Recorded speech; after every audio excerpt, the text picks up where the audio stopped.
Welcome, everybody, to a brand new episode of the Wise Builders podcast. I'm your host, Mark Casto, and I cannot wait to share a special conversation that I had today with a new friend, Jen Morilla. She is an absolute gem of an online coach. She's an entrepreneur, and she literally gave us gold in today's podcast. So I'll tell you a little bit more about that in just a second, but let me address the elephant in the room, which is this. Some of you are like, Mark, where the heck have you been? And why have you not done this podcast in a while? Well, the reality is we have been taking all of our time, energy, and money and pouring it into what we believe is going to become a world-class platform for digital entrepreneurs. We have been creating resources and curriculum, video trainings for people who say, Mark, I'm ready to leave behind my 9 to 5, 40 plus work hours a week, hustle culture grind in the corporate world. And you say, Mark, I want to learn how to take my knowledge, my wisdom, my passion, my expertise, and monetize it through digital products. Well, guys, we have built that platform. Wise Builders Business Community, everything start to finish that you need to know about online business. Everything from picking your niche, how to create an ebook, even when you're not a writer, sales funnels, marketing and sales, creating a course, creating digital communities. Guys, start to finish, A to Z, online entrepreneurship, we've got it for you. And that's where I've been spending my time. I'm sure some of you've seen that my Instagram has exploded with growth, going from 3,800 followers just 3 months ago to now over 185,000 followers. Our business has just exploded with growth, with coaching and with this online platform. But guess what? I'm finally at a place where we've got most of the curriculum done, and now I have time available to jump back in to conversations like I'm going to share with you today. So, thanks for being patient with me. I'm sorry that I haven't podcasted in a while, but we're back and ready to have amazing conversations. And when you come to the podcast, just know there's going to be times we believe wisdom builds families, businesses, and communities. There's going to be times where you're going to come and it's going to be conversation about family. The majority of the conversations are going to be about business and entrepreneurship because I really believe we are in a time in the culture that we exist in today where there's an amazing opportunity for you to make money online. They're saying right now, projected that this year, the creator economy, this is all the people that are digital entrepreneurs, that market is going to be over $140 billion made this year for the digital entrepreneur. They're saying that next year that number is going to climb to over 191 billion. And they're saying by 2028, it could be almost a $500 billion industry. So the opportunity has never been greater than what it is right now. And I want to do everything in my power to make sure that you're a part of it. But today, I've got a special guest I want to share with you, give a brief introduction, then we're going to jump right into the conversation. But I want to thank you for watching. If you haven't yet, hit subscribe to this channel, hit the like button, and if you've got questions, send them. But most of all, thanks for being here. So let me introduce you to my guest, my brand new friend, Jen Morilla. She's an online business coach. She's a marketing mentor. She's a legacy building Latina serving up SaaS class and scalable strategy since 2015. She's a multi-dimensional online business coach, a digital marketing mentor for coaches, creatives, and service providers with years of experience as a serial entrepreneur. And she's helping people like you to thrive on all levels, both internally and externally. Guys, this conversation is full of exactly what she does. She helps you hone your mindset, simplify your systems, and strategically scale your business to exceed even your own greatest expectations. What an honor it is today to make a new friend and to introduce her to you. I know you're going to be changed by this conversation.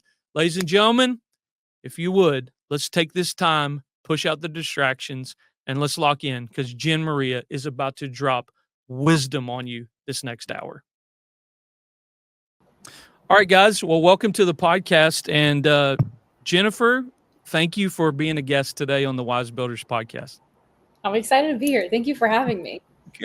It's awesome. You know, I've spent several months now building out this whole curriculum for our online community. and it's taken me months to do and taken me away from the conversations I love to have. And in this space and time, though, I've watched a ton of creators. I've watched a ton of people in the digital marketing space and the online business space. And I came across your content and was like, I've got to have a conversation with this woman. I loved your content. I love the vulnerability. I love the transparency of it. I love how you share your life online. And your husband's important to you, all of those things. Like I love all of that. So if you scream family and business, I'm in. So I'm excited to jump in this conversation with you today. So thanks for being here. Thank you. Thank you. I want to ask you a question. Most of the people that are listening to this podcast, they're either early in their journey as an aspiring entrepreneur, Right. but let's be honest, most of them are on the fence, and they're somewhere between, I don't love this 9 to 5, but I Hmm. have security here of a paycheck. Yep. But I'm watching people like you all like do your thing, and I Yeah. want to believe it's true, but I'm still not sure. So, like, I think one of the important things is I think everybody has this moment in our journeys Yep. where enough is enough. And it's like, I'm tired of this 9 to 5 crap. I'm ready to take a risk on myself. Like, what was that moment for you to do that? Oh God, I love this question. So, first of all, I have to correct you that I'm not married. I have a boyfriend, and it's a big deal because it's like the first real loving, committed relationship I've had in Well, you fooled over. me big time. I know, I know. That's so funny. That's why I started laughing when you said that, and I was like, "Oh my God, wait till he hears this." That's um, awesome. yeah, yeah. And he's a wonderful man, and he might be the person I end up with. Who knows, you know? Well, man, But you got big shoes to fill now. yeah, yeah, he does. Yes, he does. I'm talking to him. Yeah, yeah. He knows it. He knows it too. He's up for it. And yeah, I mean, we could even talk about that later. But Yeah. it's a relationship that I haven't had in a long time, especially ever since my younger brother passed. And like I said, we can get into that later. But to answer your question, I love it because Jennifer, myself, left corporate in 2015, and I was in a very different place. I'm 35, so it's been 10 years. And if there was anything I could have, actually, I wouldn't change anything about the way I did it. But people that come to me now and are like, oh, I want to leave, there are prerequisites and questions that I ask them because I'm a firm believer of leave when you're ready and do it in a strategic way, right? Like Mm, plain and mm. simple.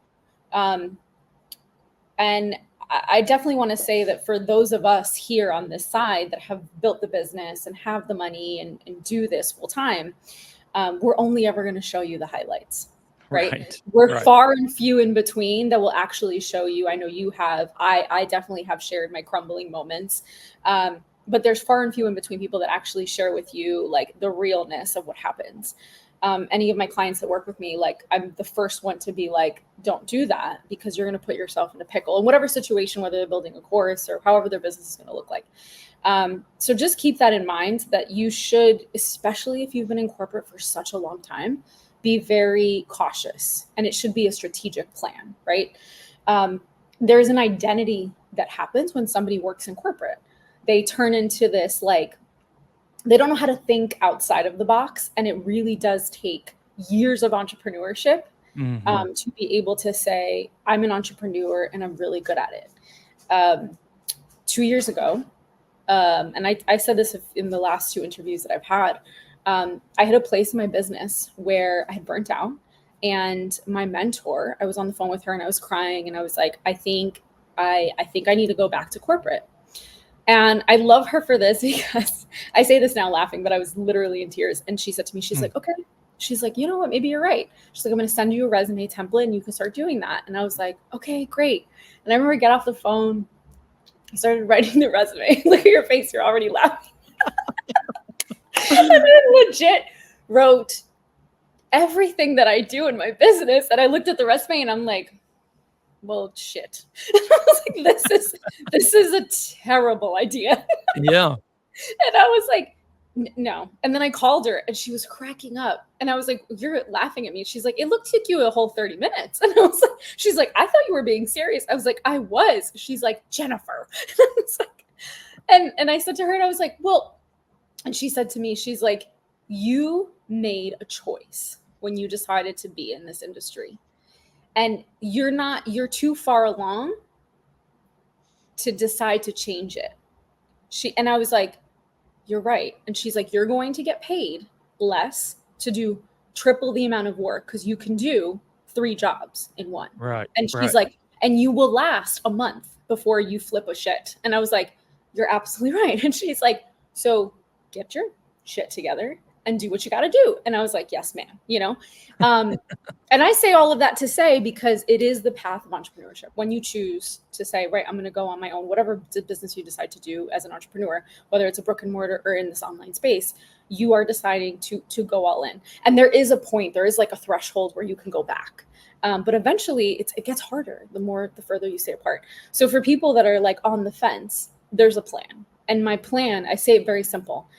Get to a point that you know the exact amount of money you need to survive. Like if you know that you need $10,000 a month to cover your expenses, to be happy, be able to like actually live a life, like go out with your partner, maybe go to a concert. Like we're not talking about going to Louis Vuitton and blowing all this money, but the basics, right? Where for the next 3 to 6 months, you know that you're going to be okay and you can live off of that, then great.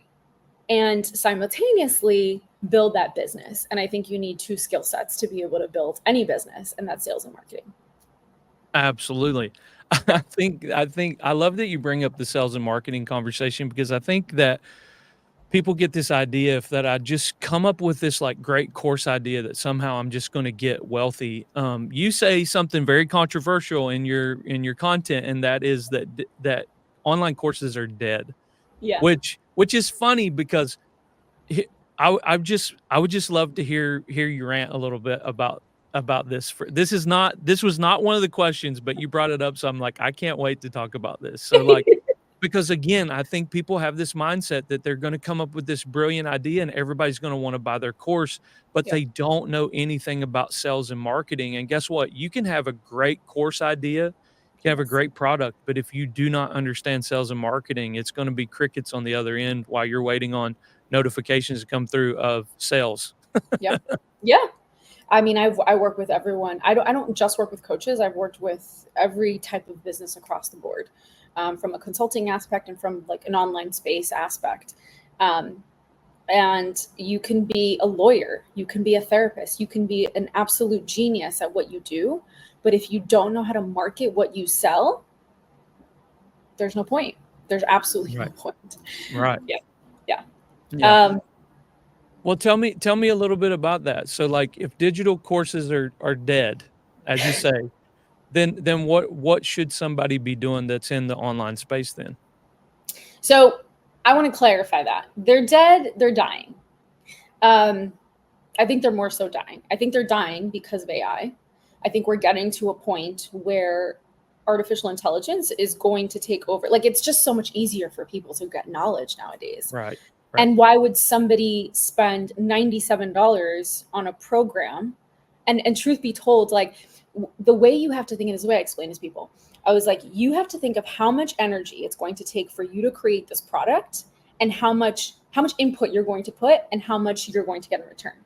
And so if your goal is to make $100,000 in a month, or $50,000 or $20,000 in a month, a $97 course, if you don't know how to sell yourself as a brand, isn't going to get you there. It's just going to take a lot longer. So if you're listening and you're, wanting to quit your 9 to 5 and you're like, oh, I have this crazy course idea and I want to sell it for $47, and people automatically do like the lowest because they're like, oh, it'll be so cheap. We'll buy.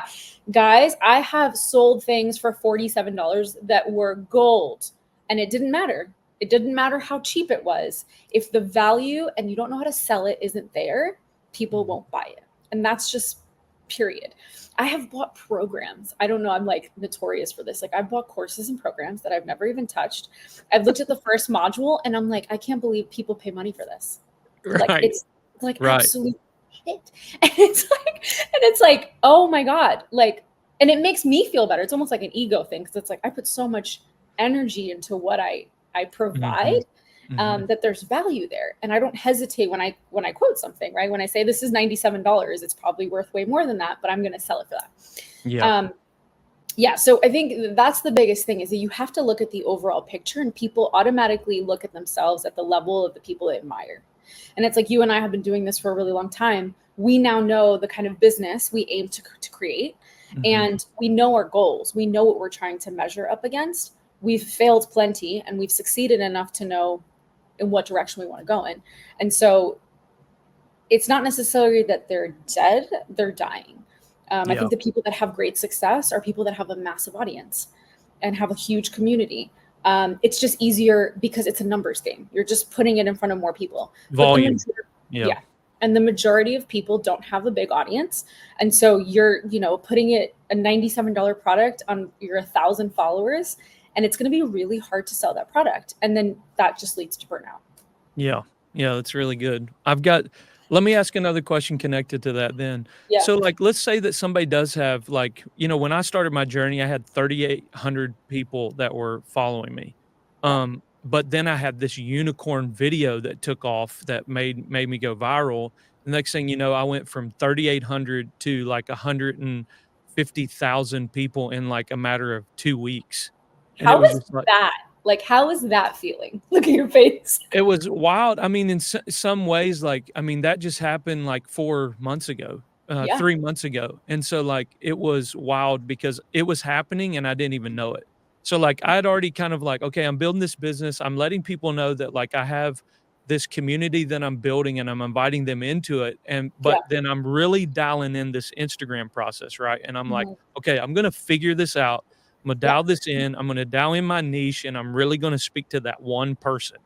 yeah. Um, and all of a sudden I get this phone call and it's like, "Hey, Mark, have you like, seen what's going on with your Instagram?" And I was like, "No, what's happening?" And they're like, well, you probably need to check it." And I look and my Instagram audience had gone in like 4 hours from 3,800 to like 6,000. And I was like, "Oh, that's different." And so I see this video take off. Next thing you know, 2 hours later, my kids come to me, "Dad, do you see what's going on with your Instagram?" I'm like, "What's happening?" They're like, "You're up to 15,000 followers now." Oh my And so goodness. for like the next 72 hours, we're just watching it grow and grow and grow. And then over the course of like 3 weeks, it grew by like 170 some thousand followers. And that was Mhm. crazy. But I will I say, started like, following you. I started following you. I think I was like right before you hit 10,000. isn't that wild? That is Yeah, crazy. and I was like, "Oh my God." And then as you kept showing up on my feed, I was like, "Oh my God." I was Isn't it like, crazy? And my friends that, like, have like, I have friends that's what they do, like, yeah, they're content creators, they've had videos go viral, yep, but my friends started calling me and they were like, "Mark, this is unheard of." Like, we've done, like, 2 and 3 million people that have watched our stuff, and, like, we may grow maybe several hundred, maybe even sometimes a couple thousand, but, yeah. like, nothing like this, and I'm like, "Hey, man, I don't know." But it was really wild, but I didn't but my business actually was making money before I grew that audience. The audience only enhanced that. So, like, Absolutely. I would love to hear your perspective on, since you brought it up, like, okay, let's say that somebody has 1,000, Mhm. followers or subscribers or whatever on whatever platform. And, like, what would you advise somebody to do when they're at that spot in their business? Like, I really wanna be a content creator. I really want to launch, like, I wanna be a part of this digital space and as an entrepreneur. What would you advise them to do with an audience that size?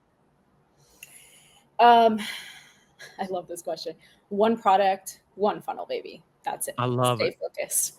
That is it. That is it. That is it. That's it. Don't start the podcast. Don't go on the YouTube channel. Dial in on your zone of genius. People would probably be like, "Oh, I'm going to do one-on-one," and I'm fine. I'm fine with you doing 3 or 4 one-on-one, but pay attention to your step-by-step process and the transformation you're taking someone. If I could have told myself when I first started this, 3 months or a month in, and I have ADHD, so I have shiny object syndrome. I was like, "Oh, I had 2,000 followers. Yay. I'm now going to start a YouTube channel, and then I'm going to do a podcast, and then Yeah, I'm going to like dance with a hamster on my shoulder." Like, and I'm like, "No, Jennifer, like stay focused." yeah, And I know we're going to touch on that later when I burnt out and all the things, but stay focused, one product and one funnel. So I would create that step-by-step process, that transformation that I had. I would turn these one-on-one clients into a group program, minimum $2,000 for like 90 days. And I would test this process 90 days. And I would, when I tell you that I would make sure that everything that I do is automated, because what you are doing is building, even if it's just me, even if it was just me, I have a team of three people, very small. I used to have a much bigger team, which is not a good idea. not a good idea. Don't do that. There's also this like notion in the online space that like the bigger the team, the like cooler you are. And it's like the biggest BS ever. No. You start a business to not have to be a slave to that business. Yes. And when you get to a point that you are a slave, that is where you need to put the brakes and reassess why you started Really this. good. Because you don't have a business, you just have another job. The only difference is that you are literally doing 7 different jobs, and that isn't why you quit your 9 to 5, right? True. Yeah. So dial in on that one product, create a framework, like a method and a process that gets your person from point A to point B in the transformation. And then I would use that as the selling point to my group program. It's really good. She's giving out gold, folks. She's giving out gold here. It's really good.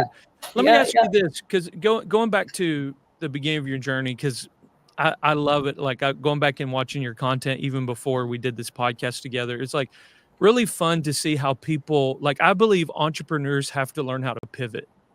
I think the journey of the entrepreneur, they're like, there's not like some kind of destination out there. I know we all like to think that there's some destination I want to reach, but what I've enjoyed about being an entrepreneur is who I become in the process. And it's like, so I could give a flip about the destination. Like I know one day, like there's a certain kind of house I want to give my wife. There's a certain kind of things that I want to experiences I want to give to my children. Like all of my dreams are for my family.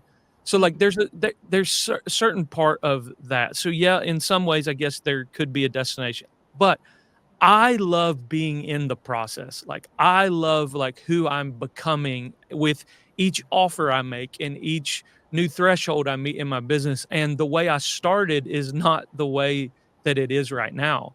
And so like you actually, like people that know you now or come on to your profile now and see what you're doing as a business.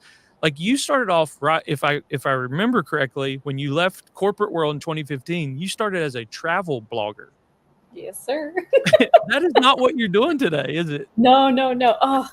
But you know, I was a very specific type. So, okay, I'll give you the backstory. So I work in New York City, born and raised in New York City. Okay. So I worked in a marketing agency. I was in marketing for about 6 years. And if there's anything I know is marketing and branding, I know like the back of my hand.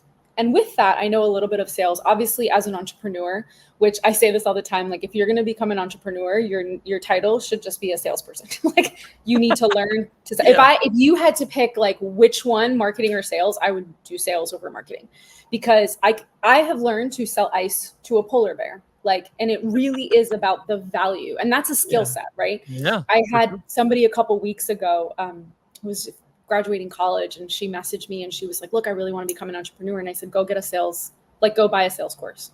She was like, what? I was like, learn to sell, make money, and then do whatever the heck you want. And then she was like, I was like, that's a skill nobody can take away from you. True. And you will have that forever.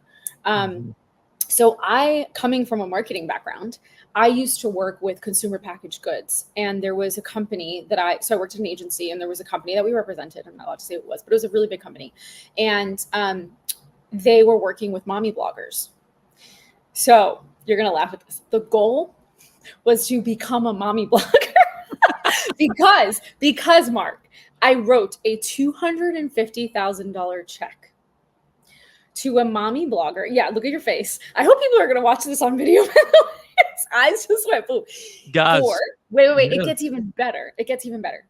She was a huge YouTuber. I mean, to be fair, she had a massive following.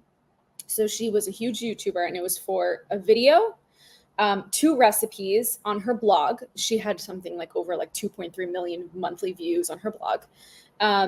And then at the time, remember, this was back in 2013, 2014. Instagram was still fairly new. So there was only photos. So it was photos and it was like one post. So it was 4 assets for a total of 200, and like becoming an influencer and like becoming a blogger. And that's what I had called myself, and like realizing the work that it took behind it, for sure. But 250,000, I was like, I remember like signing this check on behalf of my client and being like, almost like falling off my chair. Yeah. And then that night, I'm walking home in the freezing cold to Port Authority. I lived at the time in Hoboken. Walking back home, and I'm getting on the bus, and I was listening to New York Times podcast, and the 18-year-old that created Snapchat sold it for like $2.7 billion. And I remember being covered at like 24 years old in like snow boots and like just pissed. And I was like, what are you doing? What are you doing with your life? Like, there's so much there. And like, if we give a little bit more of a backstory, I think that I grew up soon. Like, my brother died. A lot changed in my life, and I looked at life very differently than most people at 24. I lost a lot of friends. I was in a very dark place. So for me, my happy place was work. I was a workaholic. That's where I like dove headfirst, right? You escaped there, yeah. 100%. And I started out as a travel blogger. Now, I'd worked the 9 to 5, and every year for 2 weeks, I went on a vacation by myself. I love traveling by myself. And I was like, this doesn't make me like, I'm only happy I mean, of course I'm happy throughout the year, but like, I'm only really happy 2 weeks out of the year. And I was like, and I know that there's more to life. Like, after all I've been through, like, I know that there's more to life. And I remember having my like come to Jesus moment where I realized like, something's got to change, and I'm going to take that responsibility to change it. So I started traveling with clean water filters to developing countries. Wow. And I worked with social sustainable brands. I loved it. I was so broke. I was so poor. For that year, 2015, that was my first article in Forbes, because I pitched to them. I left. I was so beautiful. I left with $14,000 in the bank. Wow. No debt whatsoever. I had zero debt. $14,000, and I had like 2 credit cards, and I knew how to write. I taught myself how to create websites, and I was teaching myself how to edit my own videos. Wow. And I was really hungry, and I was 25 years old. And I said, in the very least, I will have had a year that I got to travel the world by myself and heal parts of me that needed to be, I have goosebumps saying this, like heal parts of me that needed to be healed. Yes. And I left in February of 2015. And the first thing I did was the Camino of Santiago. I don't know if you know what that is. Yeah, I do. Okay. It's like a pilgrimage walk. Yep. And I would consider myself pretty spiritual. And that for me was first of all, it wasn't like a stroll in the park. It was kind of painful. You're like walking 20 miles a day, and you're walking alone. And I did it for 2.5 weeks. And after that, I was like, game over, baby. Like, we're going in. And I traveled the world that entire year with $14,000. I made another $14,000 through brand sponsorships and all the things. At the end of that year, so it was like November, December. No, that was not true. It was July of 2016. Okay. Forbes picked up the article. I had pitched to them. And that after that, then really things started to skyrocket in that specific like niche of what I did. But yeah, amazing. I started as a travel blogger, and I ate oatmeal like literally. I was so skinny. I looked so good, but I was so broke. Yeah. Yeah. But that's like the beauty, right, of being 25, so awesome. Young, not having the responsibilities that some people do, the privilege. I will say the privilege, right? Sure. And be willing to like risk it. Because to me, I was like, look, I have 2 degrees. I really have nothing to lose. And when am I ever going to do this? Like, I want to be a mom one day, and I want to have kids. Yeah. That's amazing. I love that you share the story that you go take that walk, because I think that, and quite a significant walk, may I add, Yeah. to be 2.5 weeks alone with your thoughts, it can be tormenting, to be honest. I'll tell you I'll tell you a story because most of the people that watch, they know my background as a pastor. And I remember like hustle culture exists in business, but hustle culture exists in church too. And I definitely was a part of Everywhere. that. So like I pastored a church and I traveled 42 weeks out of the year and spent 6 weeks out of the country. And those weekends, sometimes I was speaking 5 to 7 times a weekend. So like Wow. there was a point in time where I had to take 3 different supplements to keep a voice to talk during the week. And most of the time would have to be on voice rest so I could make it to the weekend to do it again. And so, like, Wow. I know how that world exists, and I remember, like, okay, so I walked away from that world in 2015. I walked away from Mhm. everything I knew, and then I find myself, like, in nowhere, South Carolina. We had bought a little house in the middle of these peach fields, and we're just doing life, right? And, just being a husband and being a dad, and I remember telling my wife, like, "I'm gonna go on a retreat, like, I'm gonna go away to a cabin, I'm gonna spend 3 days by myself, and, like, I'm gonna go up there and, like, I'm gonna have this, like, Jesus encounter where I'm gonna get my life completely revolutionized." And I tell my friends now, I got up there for the first hour. Mind you, I burned every notebook and sermon I'd ever preached prior to that experience. So, like, Wow. I burned all of my work, everything I had invested hours, books, writing, journals, everything. And I was just like, this is a fresh start for me. And I get done with that. And like now all of my sermons and all my stuff is ashes in the wind somewhere in North Carolina. And I'm sitting there and I'm left to myself and my thoughts. And I was like, I went up there to meet Jesus, but I'm pretty sure I met the devil instead. And you know what's funny is when I said that, immediately I heard the voice of the spirit on the inside of me say, "That's not the devil, that's you." Mm. And you recognize like how much you've covered up the noise of your life and the hurt and the wounds and the pains of your life by the busyness you've participated in all those years. So if you're able to be alone, and the way I say it is, if you're able to be alone with the alone, eventually you get past you have obviously you have to deal with things, but then on the other side of you dealing with things comes a clarity, and that's what you're Yeah. saying. So, like, when I was asking you earlier, like, what's your enough is enough, like, your enough is recognizing the opportunity that was in front of you, the timing that was in front of you, all those things, but that is when you're like, "Hey, I'm done," and, I'm gonna do something different with my life. Now, obviously you're doing something different. But I have a question for you. So I always look at money is always connected to mindset. Mm. And I say money's connected to mindset and and also like your wealth is connected to your perceived worth, to how you see yourself Yeah. as worthy. What limiting beliefs about yourself did you have to overcome to be the person you are today? Wow, I love that. Um, first of all, thank you for sharing your story. Yeah, Uh, for sure. because I think that goes to this question as well. Like you said, Mhm. um, it's getting clear. Like it's almost like the God like pulled up a mirror and showed you, right? Yep. And being like, whether you like it or not, this is who you are. You have to love all parts of you. Yeah. And I think that goes to your question, like that answer. Um, you, this was like what are we at 2024. In 2021 I started working with a hypnotherapist, and like anybody that's listening that does hypnotherapy, like take this for what it is. It wasn't like word for word what he said, but based on my experience and my memory, I'll never forget he said to me, I said to him, what do most people like struggle with? And he said to me, he said self-love. And I'm in my head, I was like, what is this man talking about? And he's like, the worthiness to believe that like you want what you want in life.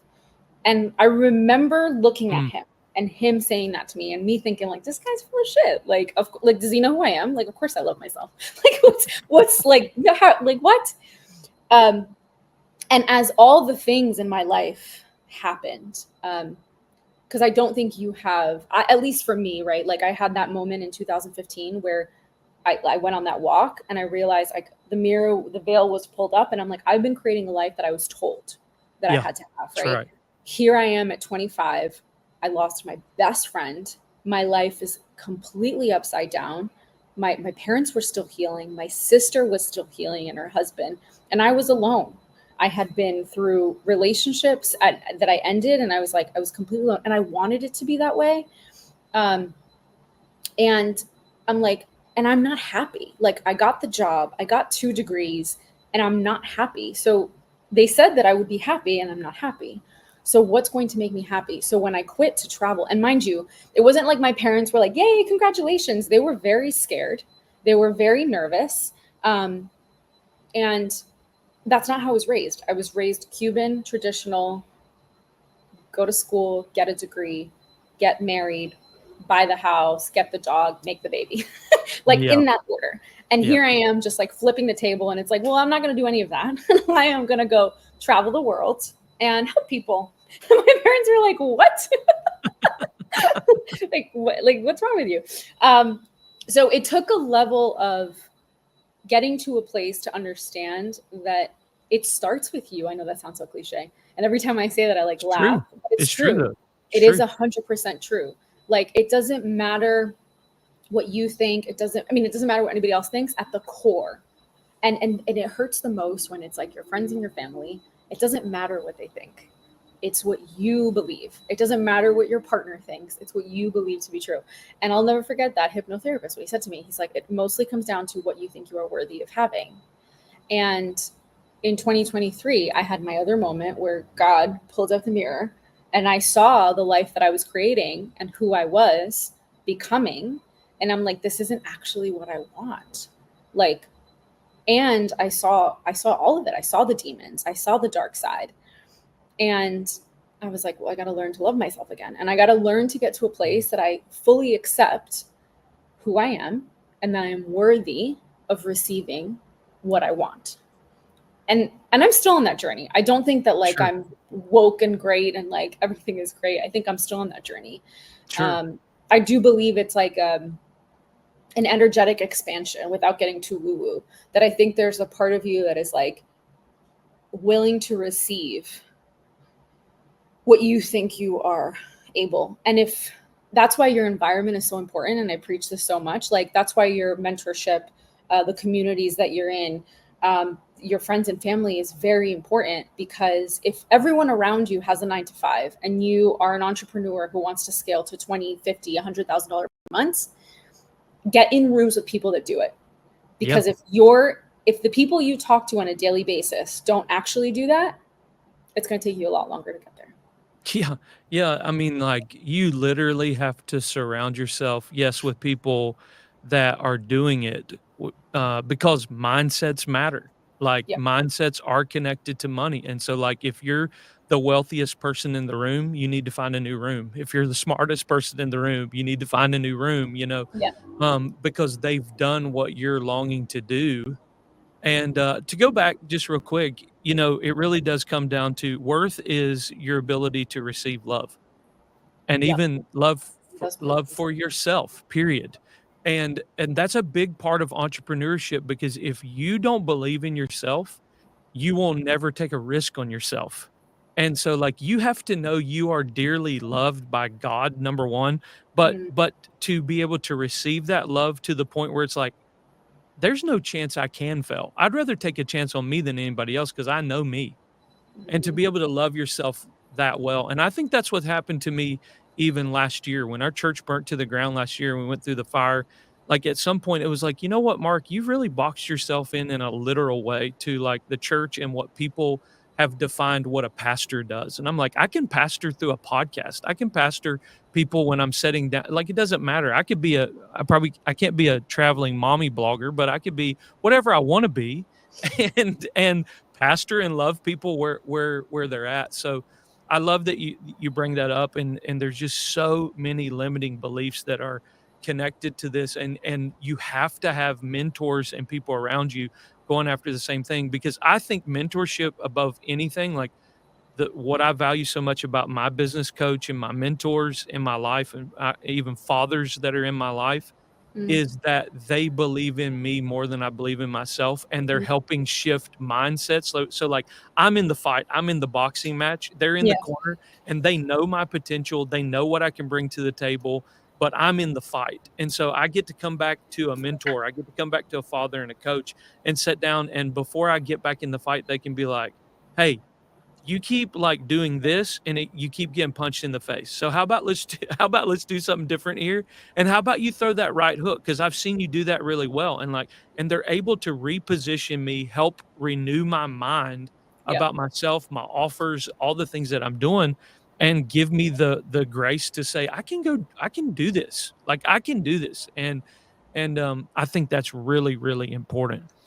So appreciate you sharing that. I want to ask you though, like, did you ever struggle to like put yourself on camera or any of those things? Did you ever go through those struggles with social media and like, Of all course. right, I'm just going to show up in front of a camera and talk to a random people? It's really interesting. Well, first of all, yes, 100%. But okay, wait, I have to say something I want to add to what you said. I was listening to a podcast by Alex Hermosi. You know who Alex Hermosi is? Yep. Yep. And he started crying. Oh my God, what was it? It was Stephen Bartel's CEO, Diary of a CEO podcast.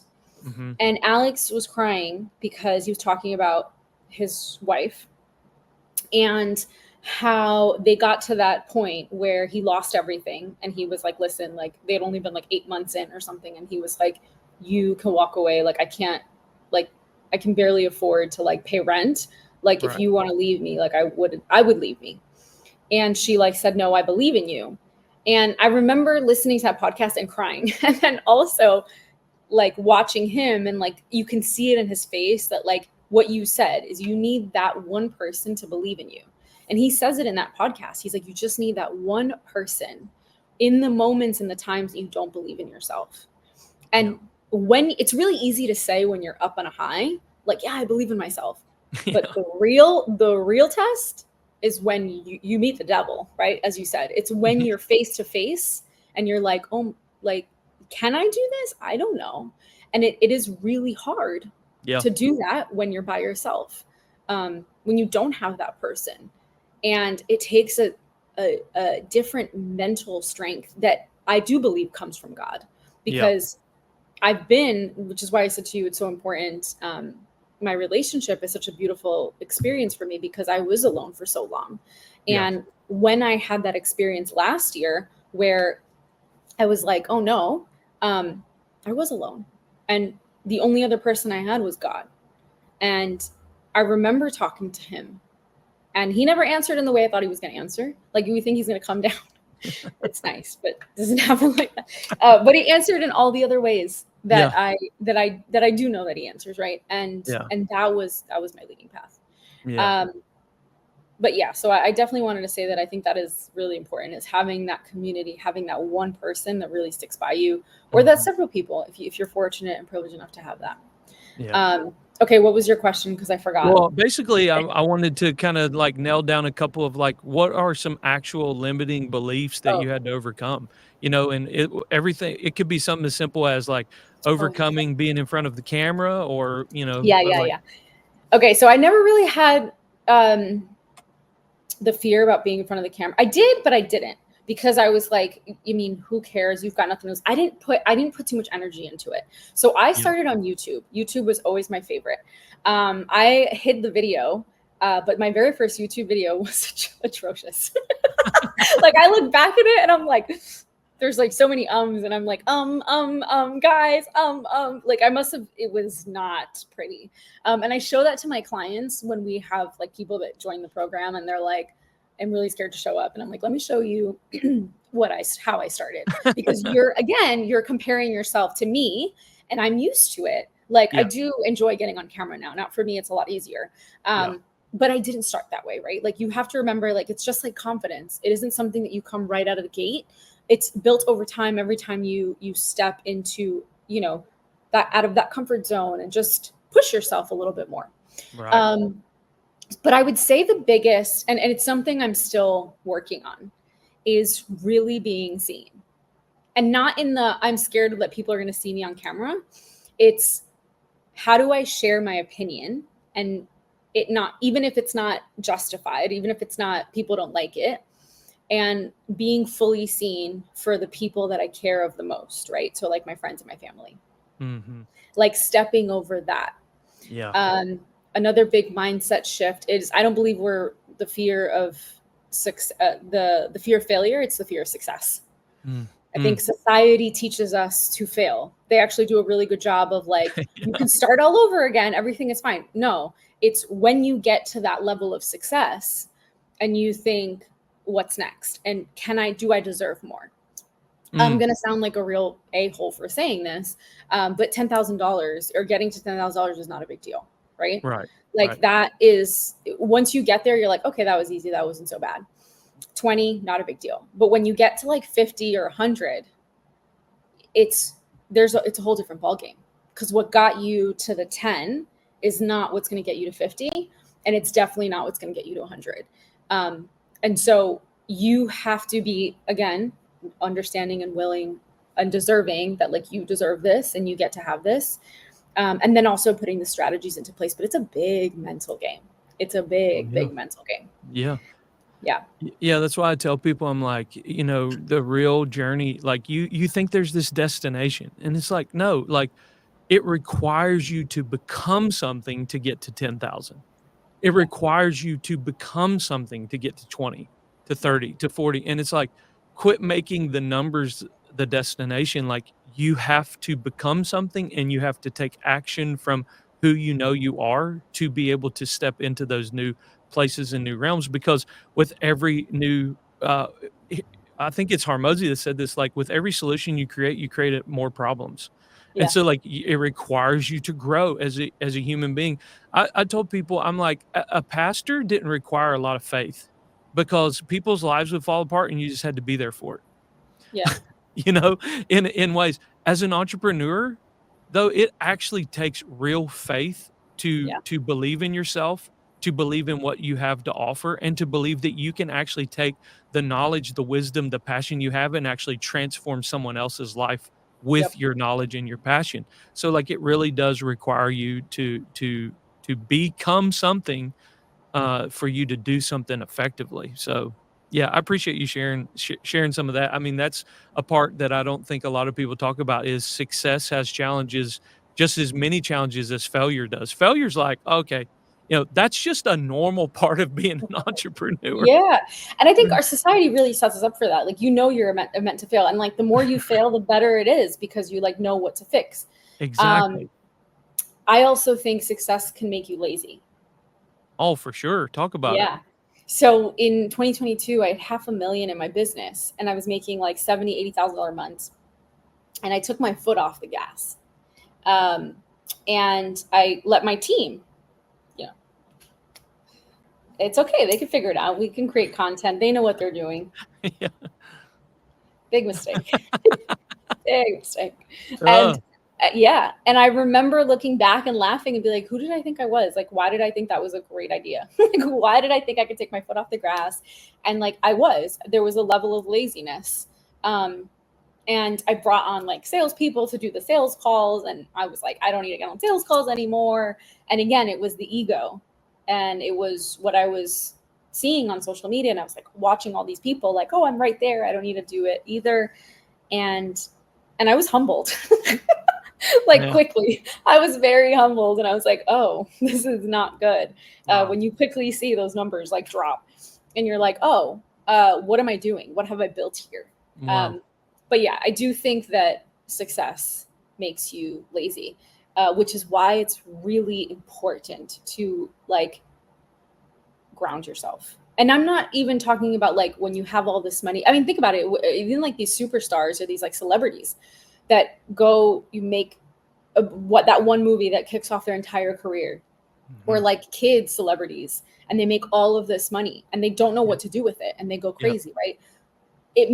You kind, obviously mine wasn't to that extent, but you get it. Like you do understand to a certain point. You're like, you need to ground yourself. You need to have the intention, the goals. That's why, again, having that mentorship, having somebody who's watching you outside of the arena and telling you, hey, Jen, stop, is important. Yeah. That's really good. That's really good. All right, let's shift gears here. I got like 3 more questions that I have to ask you, so I hope you're okay with time right now. Mm-hmm. Um, I'm good. so I'm good. so I wanna get into something I heard you talk about with burnout here, Yeah. because I think this is something that people can avoid, which is why you need a mentor, which is Yeah. why you need somebody coaching you, because I think burnout is avoidable.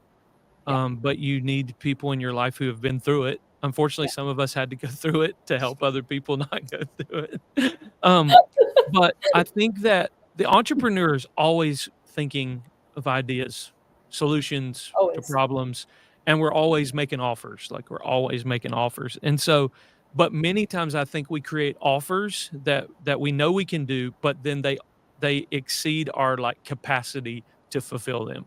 Yeah. I see people do this all the time. Like one of my business partners that works with me, like I joke with him that I think his expertise in many of the businesses he worked in prior to working with me, which thankfully I don't have him in this same problem, but in all the companies he worked in before, he always would go into a company to kind of like help them clean up the mess because they oversold and underdelivered.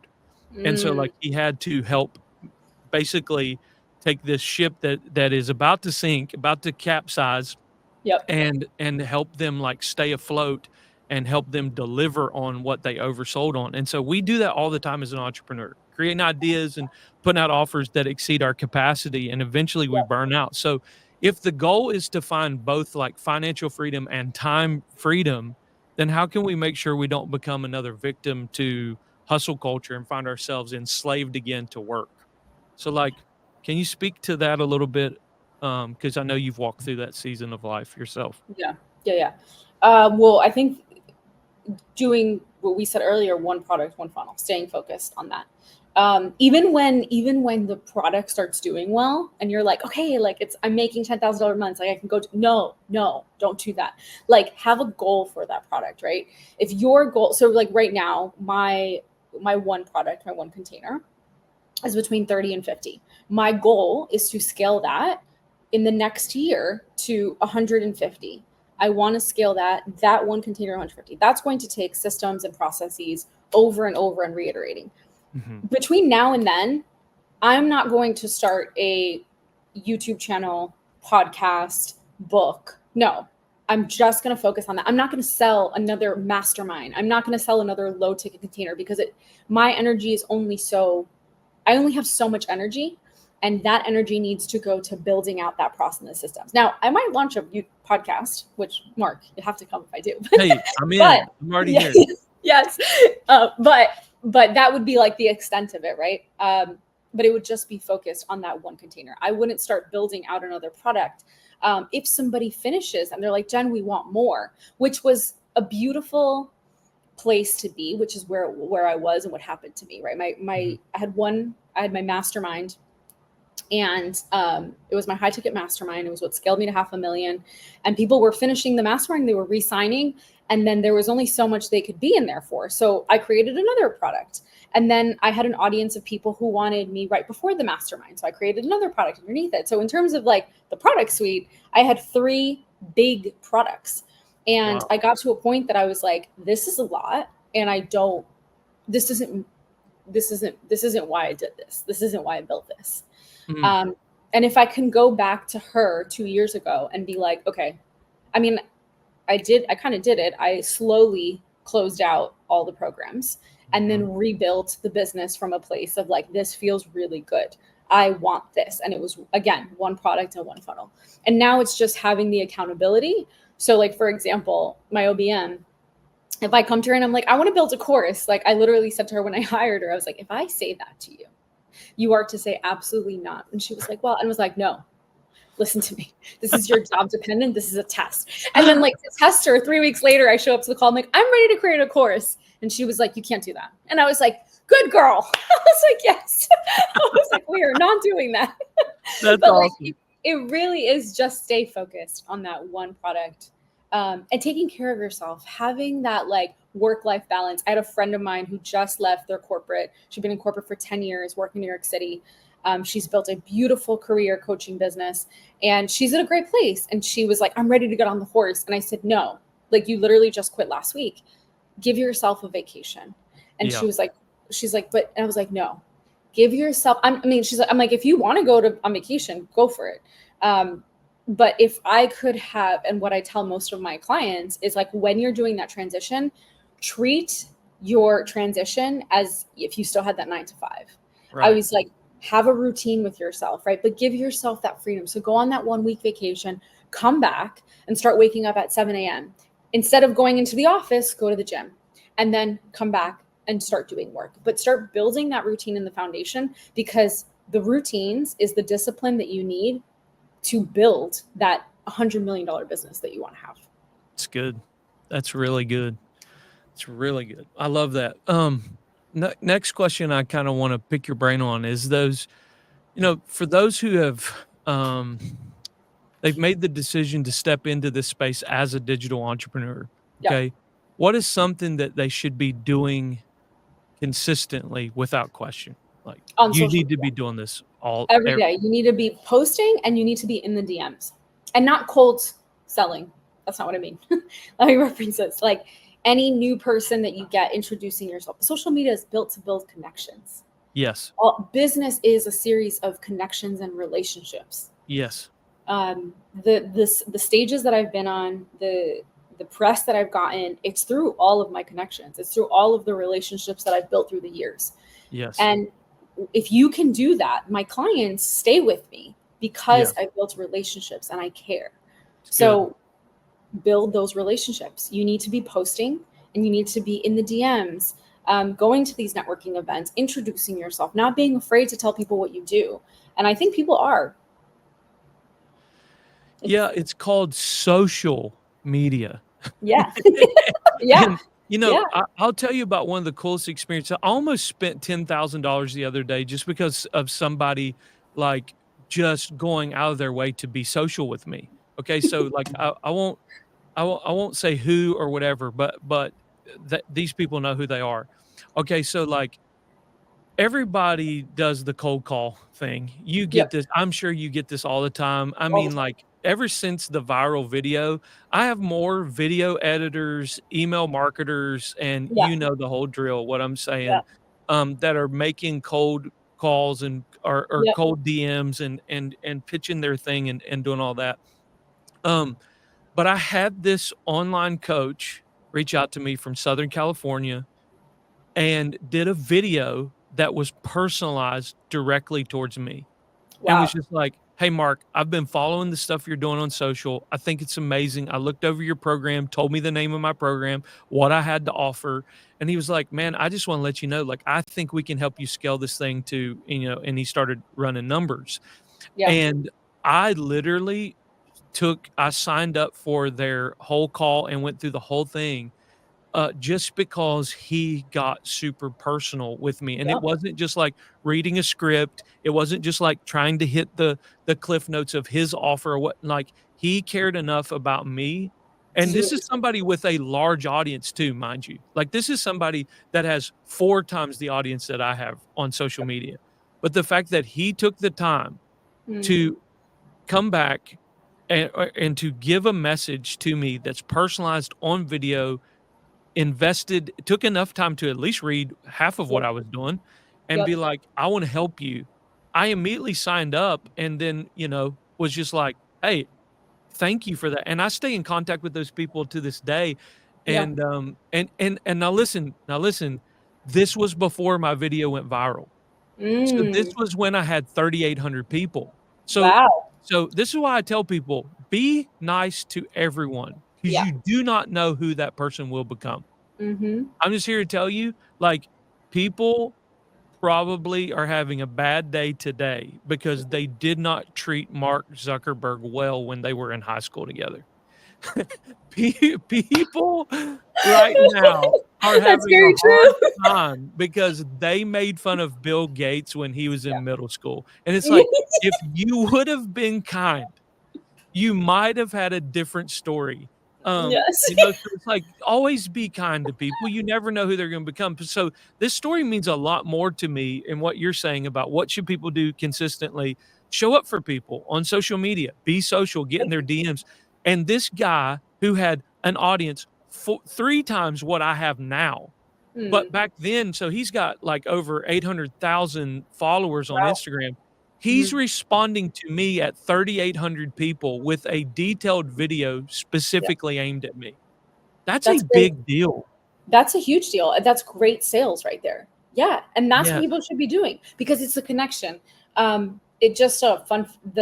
I don't know the exact numbers because it's either 60 or 70s, but basically, if you can do what they call in real estate belly to belly contact, right? So in Mhm. this case, in the digital space, it's video, Zoom, right? So Yep. not texting, not phone calling, just getting somebody to see your face. You are 79% more likely to close the sale. That is strong right there. Yes. So if you can get on the call and give somebody their 2 cents and help them, actually be of service, because that's what you are. You're a service provider in the online Exactly. space. You are going to make a huge difference. So if you're just starting out and you're a copywriter, even if you're a business coach and you're like, where do I get these clients? Go find people, go stalk some people and be like, hey, I'm really good at systems. This is how I can help you. It's really It's good. great. I mean, I've had that before. I've had somebody send me a video and I've done the whole thing. I've gotten on the call. It's been great. Just like, Yeah, wow. I know, you learn a ton, and I told him over and over again, "You guys don't know how much this means, for you to take the time and actually, like, personalize this for me," and, like, it showed enough that you cared because people in the social media space, they think it's not real.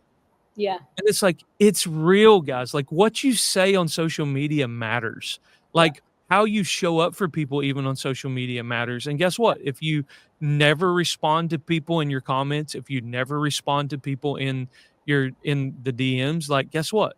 You come off as rude and and uninterested, and they Yeah. move on to somebody that will find interest in them. So I think that's really good. So thanks for that. Okay. So we're like 57 minutes into this conversation, and you've been amazing. And I hope that maybe one day you'll do this with me again.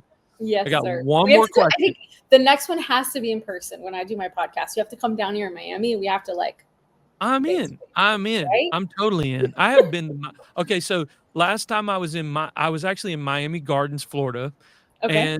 And so I did like this whole preaching tour where I flew into Orlando Sanford.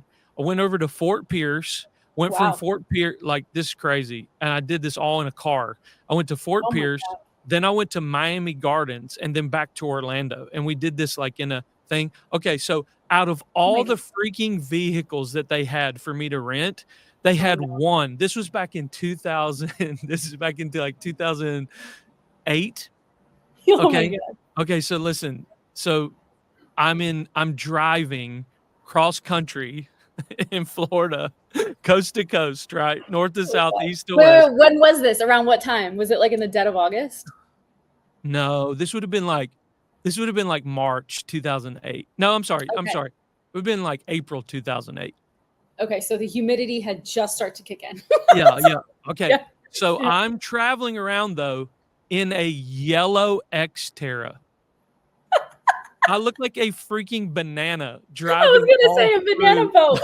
So my last memory of Miami Gardens is me driving around in this ugly yellow Nissan Xterra. And You for fit right anybody out in. there that has an ugly yellow Nissan Xterra, I'm sorry, but it's not for me. Maybe for you, it's just not for me. But You yeah, I fit would. right in. You fit right in. There's like yellow Porsches and Ferraris and like bright Okay, green. It's okay, Miami. but see, here's the deal. It's not Yellow me, but I get it. Yellow Porsche is different from yellow Nissan Xterra. Okay, so it's a big difference here. Big, Oh God, big that's difference. great. Yeah, big So, difference. but yes, I would be happy to do it in person and to bring you here. Like we're developing this whole new studio setup, so we'll have to I have love you it. come visit the Hollywood of the South. Like Covington, Georgia is amazing.